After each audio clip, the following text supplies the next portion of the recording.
If our education is built on the pursuit of knowledge, why do they punish us for asking too many questions? Failure is the best way to learn. Yet our education systems across the world punish us for it, never allowing us to correct our mistakes. After the Romans, education became a system of memorization, repetition, recall, rigid procedures, obedience, suppression of philosophy, and punishment of dissent. It replaced the Greek model of inquiry, reasoning, and adaptation, turning education into a tool for indoctrination and control. If we are taught that progress is about moving forward, why are we so afraid to leave the past behind? What became of Roman students without philosophy? The same thing that happens today to us. As soon as we hear something we don't agree with, we scoff, chuckle, laugh, or respond in some other way, like rolling our eyes. This is to prevent the feelings of dissonance from arising. Laughing blocks the pain and reveals how entrenched we really are.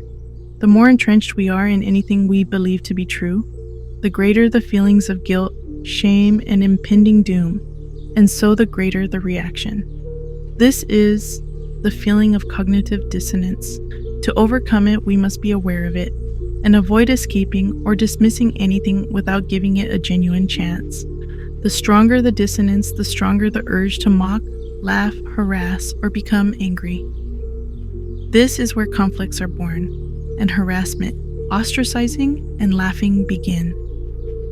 Laughter is in this sense not of joy, but a defense mechanism against the unexpected. Children laugh at others for not knowing something that they knew, or they really get a kick out of it if you say the wrong answer from what they understand. Ridicule has always been the first guardrail against inconvenient truths. If we cannot re-examine, we cannot endure. Democracies erode not by lies alone, but by the laughter that silences questions. History loops because we think we're immune.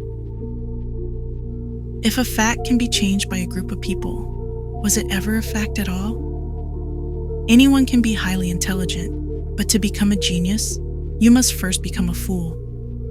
Geniuses in this sense may not exist at all. We praise those who earn the highest grades, the ones who endure the most rigid forms of mental indoctrination training. We shower accolades on them, while the truly intelligent sit in class, bored to death, starving for mental stimulation, and given only repetition, discouragement disguised as learning.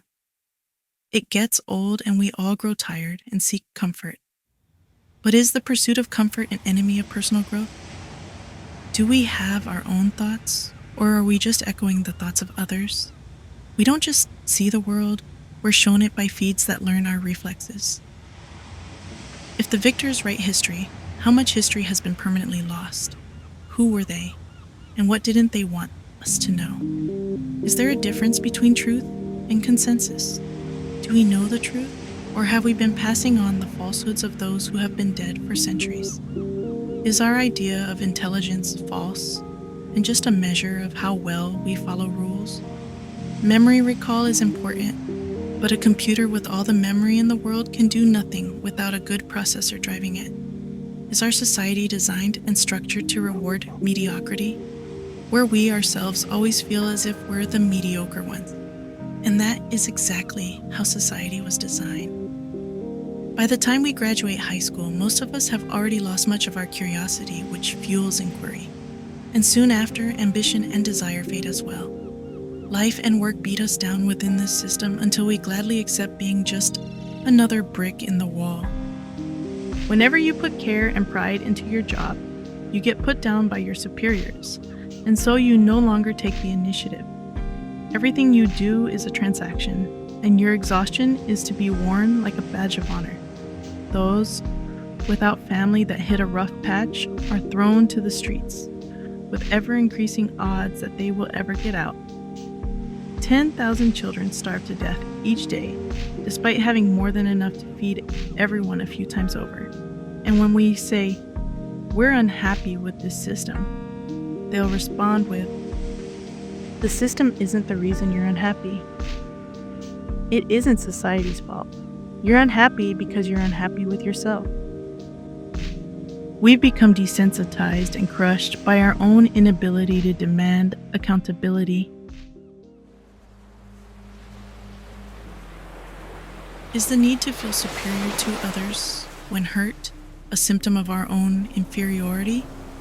Is your sense of inferiority tricking you into tearing others down simply because you were torn down? The behaviors most often passed on are negative ones, teaching us to treat others the way we were treated. Why are we so afraid to admit we don't know something? Instead, many of us act like experts after reading a few sentences of something we just learned about. Did we choose our beliefs, or were they installed in us, like an operating system, and the software within?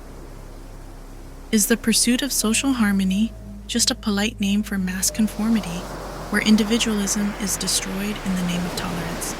Why do we value someone's opinion more just because they're a celebrity or have authority? Are we learning what to think in school instead of how to think for ourselves? No one admits to being biased, and so to say that you are open-minded means nothing. Why is it easier to ridicule a new idea than to try to understand it? Is our obsession with being right a barrier to finding the truth? What if the most dangerous lie we tell ourselves is that we are the exception to the rule, that things didn't affect me like they affected everyone else around me? If you can't prove something is wrong, does that mean it must be right? The moment you scoff is the moment you should start listening. Ridicule has always been the first defense against truth. Is being open-minded an illusion that hides the things we're most afraid to confront? What if the greatest mystery of all is not the universe but breaking free from our own minds? If you can't be truthful to yourself, then how can you expect anyone else to be? If the goal of education is to create thinkers, then why do we get degrees for memorizing the curated information that they want us to enforce? Is the most dangerous person in the world the one who questions everything, or the one who doesn't? If two halves of the country believe the other halves of Congress are the dumbest people in history, and 98% have a 4-year degree, while 68% of Congress have a master's degree or greater, doesn't that prove our education system has failed to produce objective, fair, unbiased individuals? Is it possible that the puppet master we're looking for is ourselves, because we are the ones who perpetuate the system that we have failed to fix? But are we so afraid of being wrong that even when we haven't evaluated any evidence, we dismiss it as we're all-knowing? If we can send rovers to Mars, then why can't we send one to the moon to eliminate a widely believed conspiracy? What if a system is designed to use ridiculous conspiracy theories like flat Earth and lizard people to shut down all real inquiries into fraudulent behavior? Science holds no truths, keeps no trophies, and clings to no pride. If we cannot question it, then we cannot call it science.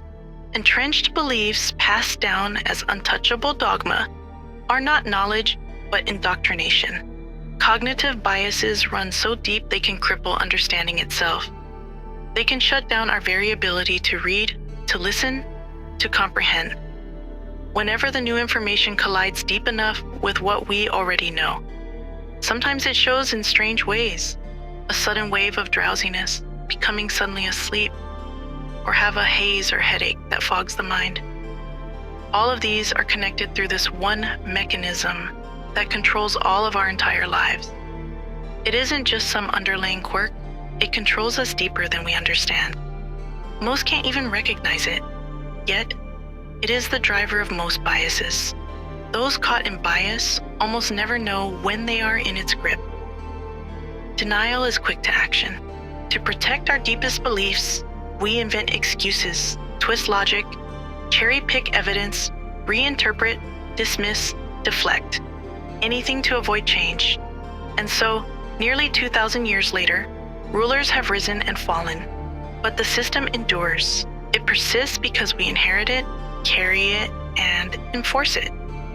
We do to others what we had to go through. We learn these behaviors from the generation prior, and we enforce them even if we think they're wrong. To fight it is to fight ourselves, to wade into the guilt, shame, and dread we spend our whole lives avoiding. Cognitive biases run so deep that we don't initially notice anything odd about this photo.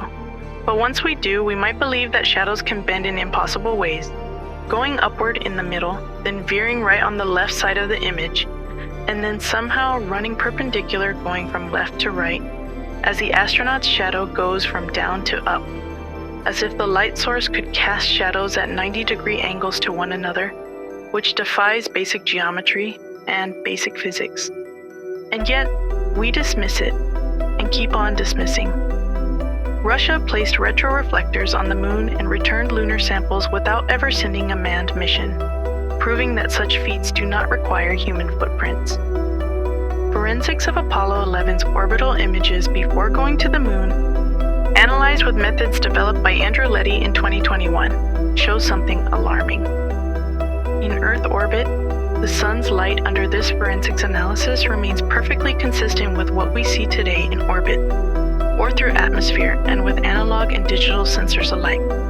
But the moment we arrive on the moon, the sun suddenly has not a single characteristic of it being the sun. It produces interference patterns, the wrong spectrum, the wrong shapes, and scattering in ways not of a natural star, but of an artificial light source.